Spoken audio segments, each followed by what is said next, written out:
that the major reason why the enterprise, the criminal enterprise of kidnapping is thriving is because people are paying ransom. So it could be like the argument of the chick, is it the egg and the chick? Which one comes first?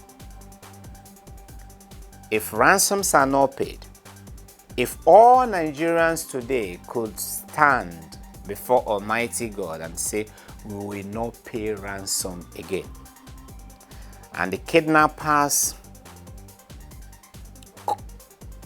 kidnap the first person, kidnap the second person, the third person, the fourth, the fifth, the sixth, the seventh, the eighth, the ninth, the 10th, and at the end of the day, no one is paying ransom, they will be knocked out of business.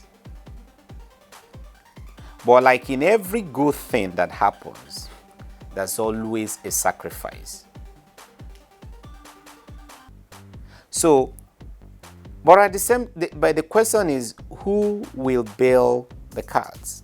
So, yes, you can argue, and it is a cogent argument, it's a cogent reason, it's tenable, that if you fail to pay ransom,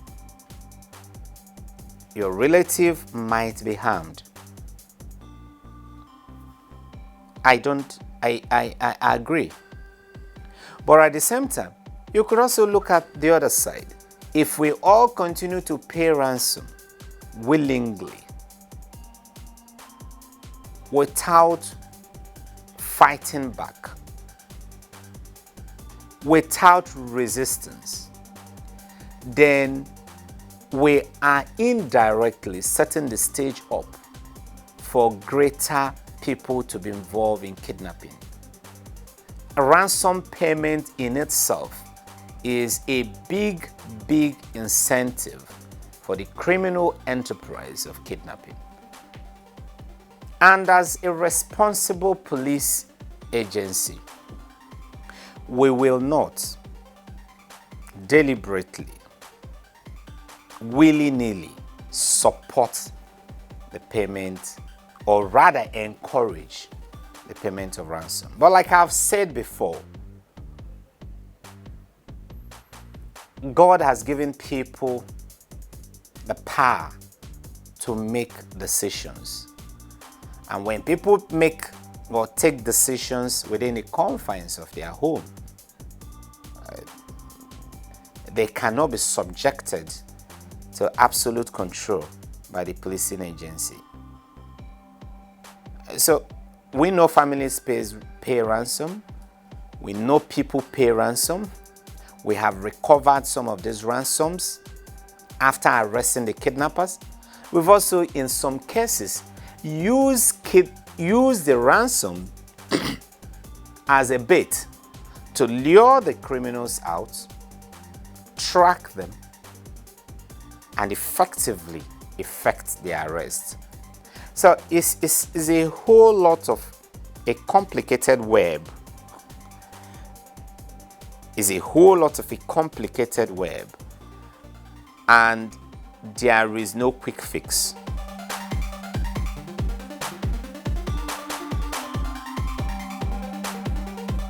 I agree with you. Sometimes some of these suspects, after being charged to court, find their way back to the society. Lawyers could latch on to some technical issues and get some of these suspects freed. Some of these suspects are not even totally free because they are just on bail. Because some of the offenses might be bailable and they've been secured the bail, they've been granted bail by the courts, the cases are still ongoing, the prosecutions are still ongoing, and without even waiting for the termination of the prosecution, they're already back committing the same crime or even greater crimes. Some are suspects or ex-convicts who have gone through the whole gamut of the criminal justice system. They were convicted, they served out their jail term, and yet When they are free, they return back to the society even more venomous than they were before. And that brings us, that probably brings in the aspect of the corrective capability of our prison systems. I am glad that statutorily we now have a correction service as opposed to a prison service that we used to have. And we believe that with proper funding, proper training, increased capacity building, and adequate support, our correction services will be able to deliver on their mandate of practically engaging in initiatives that will help to turn around these ex-convicts into better citizens.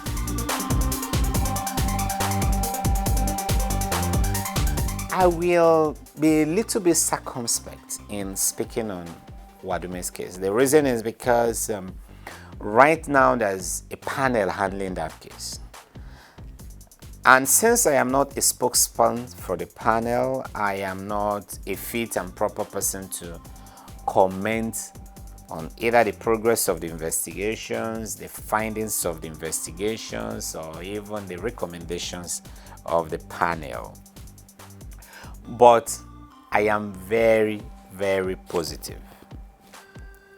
I am very, very hopeful that justice will be served at the end of the day.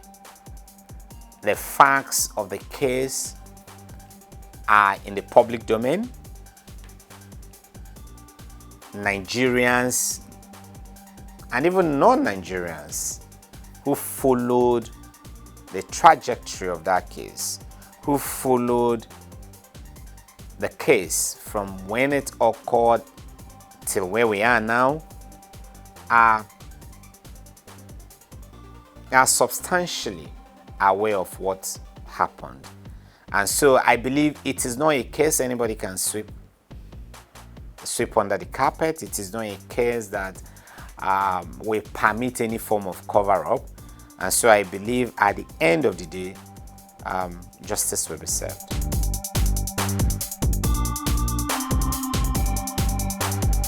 Criminal suspects are very wonderful actors. The same suspect that can be so brutal on the road will act like the best of the innocent souls the next moment he is under arrest. And so my answer to your question will be, each case will be treated on its own merit. Our job as police officers, or one of our part of our fundamental mandate, is to arrest, investigate, and charge to court. We can be judges in our own cases. Even though he was arrested, even though he was paraded, he's still presumed to be innocent until proven guilty.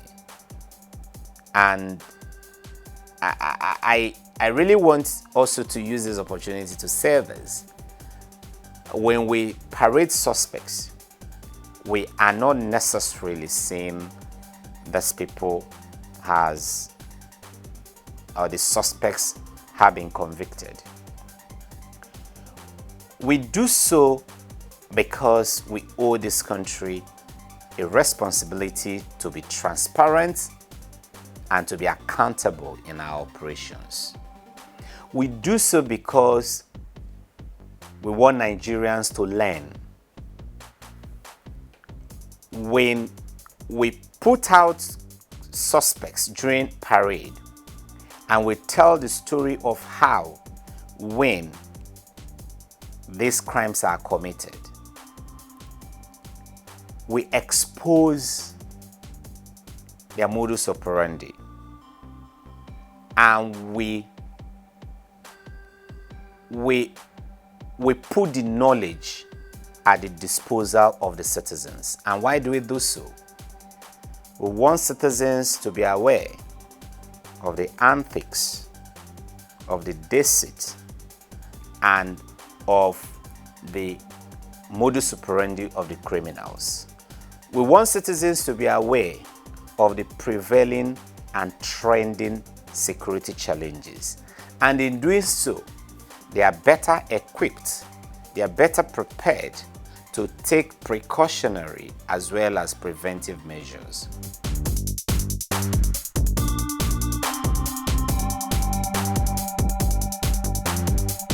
A police officer is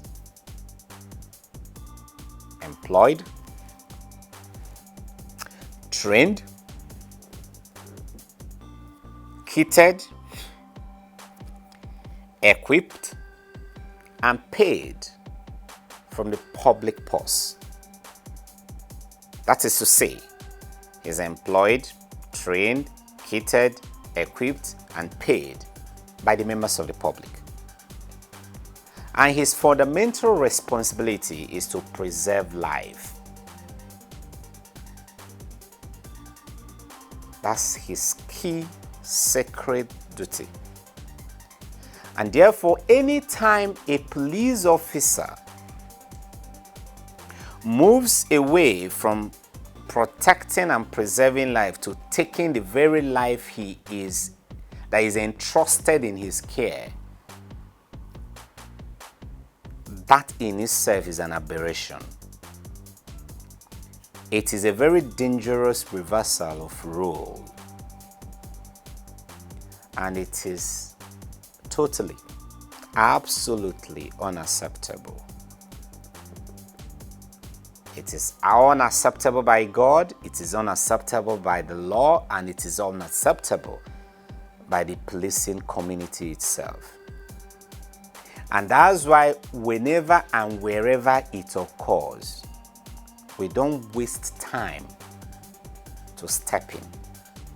Since the current Inspector General of Police, IGP Mohammed Bakadamu, came to power, you will see that our investigations are usually very swift and comprehensive. And where we find out that the police officer have acted in a manner inconsistent with his oath of office, or in a manner inconsistent with our standard operational procedures or our rules of engagement, we don't waste time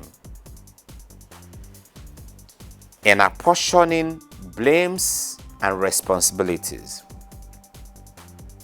Once the case is clearly defined and we find out that the police officer has acted wrongly, he is subjected to the internal disciplinary procedures, he is dismissed, he is prosecuted, and we will publicly name and shame the officer. That's our standard. We've done that severally before, and you can attest to that. You can bear me that witness, and Nigerians can attest to that. The same rules will be applied in the EKITI incident.